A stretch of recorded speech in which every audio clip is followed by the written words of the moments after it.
Bismillahirrahmanirrahim. Welcome to the DSP lecture number 13. First of all, in this lecture, we will describe the remaining section of DSP that starts from discrete Fourier transform. पिछले lectures में हमने signal systems और उनकी properties के बारे में discuss किया था। फिर यूनिट सैंपल रिस्पांस के बारे में डिस्कस किया था। फिर किसी सिग्नल को सीक्वेंस को यूनिट सैंपल रिस्पांस की शक्ल में कैसे रिप्रेजेंट करना है वो डिस्कस किया था। फिर हमने फ्रीक्वेंसी रिस्पांस डिस्कस किया और सिग्नल को फ्रीक्वेंसी रिस्पांस की शक्ल में कैसे रिप्रेजेंट करना है सीक्वेंस को। तो अब उन्हीं दोनों का एक कन्वर्जेंस है या मतलब उनको इकट्ठा हम डिस्क्रीट टाइम फोरियर ट्रांसफॉर्म में डिस्कस करेंगे। यहाँ हम फ्रीक्वेंसी रिस्पांस की कुछ हैंड्स को रिवाइज करने जा रहे हैं कि लीनियर टाइम इनवेरिएंट सिस्टम के बारे में हम ये जानते हैं कि अगर कोई एक्सपोनेंशियल इनपुट अगर किसी एलटीआई सिस्टम को दिया जाए तो उसका जो आउटपुट आएगा वो वही एक्सपोनेंशियल सीक्वेंस होगा, एक्सपोनेंशियल इनपुट होगा with some amplitude that is called the frequency response, जिसको हम capital H of E raise power J omega से रिप्रेजेंट करते हैं। तो यहाँ पर जो फ्रीक्वेंसी रिस्पांस सिस्टम का है इसको हम alternatively in terms of unit sample response भी रिप्रेजेंट करते हैं, जैसा कि H of E J omega is equal to summation of H of N into E raise power minus J omega N. ये उसकी अल्टरनेट रिप्रेजेंटेशन के लिए। और यही चीज़ें ये जो स्टार्टिंग वाला है यानी जो ये जो सेकंड टर्म है, सेकंड एक्सप्रेशन है जिसमें हम फ्रीक्वेंसी रिस्पांस को इन terms of unit sample response represent कर रहे हैं, ये आगे हमें फोरियर ट्रांसफॉर्म की तरफ लेके जाएगा। हमने फ्रीक्वेंसी रिस्पांस की दो प्रॉपर्टीज़ डिस्कस की थी।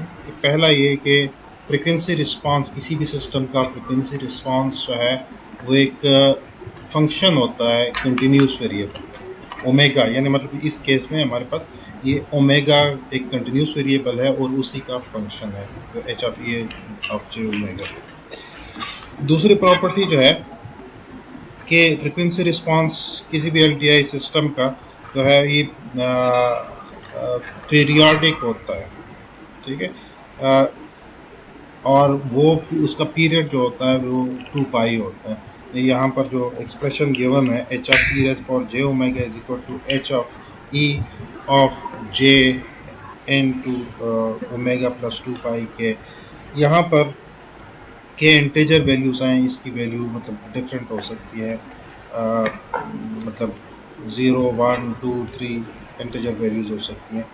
तो इसी तरीके से अगर किसी भी अगर हम मतलब ये दो प्रॉपर्टीज़ अगर किसी सिस्टम की हों या उसका रिस्पांस हम फोरियर की शक्ल में रिप्रेजेंट कर सकते हैं। तो यहाँ पर हम ये जो H of E of J omega है इसका हम इसको हम मतलब फोरियर की शक्ल में रिप्रेजेंट कर सकते हैं। जब हम किसी सिस्टम के फ्रीक्वेंसी रिस्पांस को unit sample response H of N की शक्ल में रिप्रेजेंट कर लें तो हम कहते हैं कि ये उसका एच ऑफ एन का फोरियर ट्रांसफॉर्म। ये एक बेसिक कंसिडरेशन ध्यान में रख लें कि एच ऑफ एन का फोरियर ट्रांसफॉर्म तब बनता है जब हम frequency response of the system को रिप्रेजेंट करें एच ऑफ एन की शक्ल में। तो ये हमारे पास यहाँ पर ये जो फोरियर रिप्रेजेंटेशन है इसमें एच ऑफ एन कोफिशिएंट्स है, फोरियर कोफिशिएंट्स हैं, और ये ई raise power minus J omega N ये इसकी जो कम्प्लेक्स एक्सपोनेंशियल्स हैं, क्योंकि हर एक कम्प्लेक्स एक्सपोनेंशियल के साथ एच ऑफ एन की डिफरेंट वैल्यूज आएंगी। मसलन सपोज हमारे पास एच ऑफ सपोज एच की 4 सैंपल्स हैं तो एच नॉट के साथ e raise power J omega not आएगा, ठीक है। H1 के साथ ई रेज पावर जे ओमेगा 1 आएगा, H2 के साथ एंड सो ऑन। इस तरह ये एक हमारे पास उसकी जो फ्रिक्वेंसी रिस्पॉन्स है वो आ जाएगा, और इसको हम फोरियर रिप्रेजेंटेशन भी कहते हैं। जैसा कि पिछले स्लाइड में हमने h of E raise power J omega को h ऑफ n की शक्ल में रिप्रेजेंट किया था, अब हम इसका उलट भी कर सकते हैं। तो पिछले जो h ऑफ n की शक्ल में हमने h ऑफ ई रेज यानी मतलब यूनिट सैंपल रिस्पांस की शक्ल में हमने फ्रीक्वेंसी रिस्पांस को रिप्रेजेंट किया था, उसको हमने फोरियर ट्रांसफॉर्म कहा था कि h ऑफ n का फोरियर ट्रांसफॉर्म। ये इसको हम उसका उलट कहेंगे, यानी यहाँ पर इसको हम इनवर्स फोरियर ट्रांसफॉर्म भी कहते हैं कि ये h ऑफ n का इनवर्स फोरियर ट्रांसफॉर्म है, या मतलब फ्रीक्वेंसी डोमेन से आप वापस उन सैंपल्स को जो h ऑफ n की सैंपल्स हैं वो अचीव कर सकते हैं। यहाँ पर जो पहला एक्सप्रेशन है x of E raise power J omega, ये असल में हमने पिछले जो h of E raise power J omega वाली एक्सप्रेशंस थी उनको हमने कन्वर्ट किया है। सिर्फ मतलब h की जगह यहाँ पर हमने x लगाया, तो ये एक जेनेरिक फॉर्म बन गया, मतलब फोरियर ट्रांसफॉर्म का जेनेरिक फॉर्म बन गया। और इसी से हम मतलब किसी भी सीक्वेंस का फोरियर ट्रांसफॉर्म अगर निकालना चाहेंगे तो ये हमारे पास, या फोरियर रिप्रेजेंटेशन बनाना चाहेंगे तो ये हमारे लिए जो पहला एक्सप्रेशन है इसको हम कहेंगे कि ये x ऑफ n एक सीक्वेंस है और उसका फोरियर ट्रांसफॉर्म ये हमारे पास आ रहा है।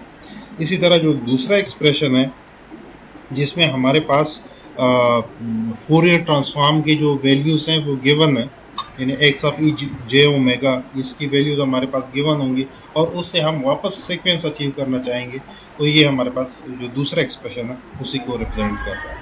तो ये दोनों आपस में कन्वर्टेबल लिख सकते हैं। एक समझे कि x of E raise power J omega को हम फ्रीक्वेंसी डोमेन वाली रिप्रेजेंटेशन कहते हैं और x ऑफ n को हम टाइम डोमेन रिप्रेजेंटेशन कहते हैं। तो एक को जेनेरिक टर्म्स में, एक को फोरियर ट्रांसफॉर्म कहते हैं जो ऊपर वाला एक्सप्रेशन है पहला वाला, और दूसरे जो एक्सप्रेशन है दूसरा इसको कहते हैं इनवर्स फोरियर ट्रांसफॉर्म कहते हैं।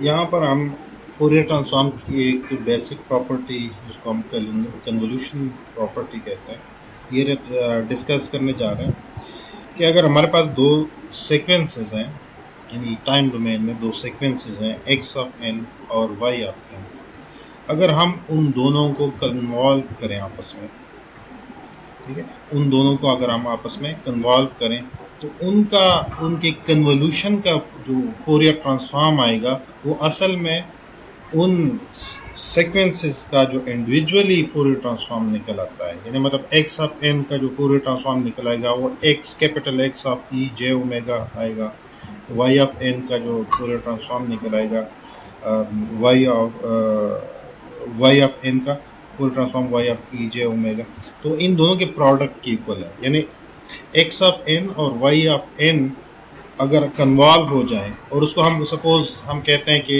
इन दोनों को कन्वोल्यूशन के बाद हम इसको एक और सीक्वेंस का नाम देते हैं, सपोज g ऑफ n, यानी x of n convolve with y of n is equal to g of n। तो g ऑफ n का जो फोरियर ट्रांसफॉर्म होगा वो असल में x ऑफ n का Fourier transform multiplied by y of n का फोरियर ट्रांसफॉर्म होगा। तो ये एक सिंपल रिप्रेजेंटेशन है और इसको आगे मतलब हम फॉलो भी करें।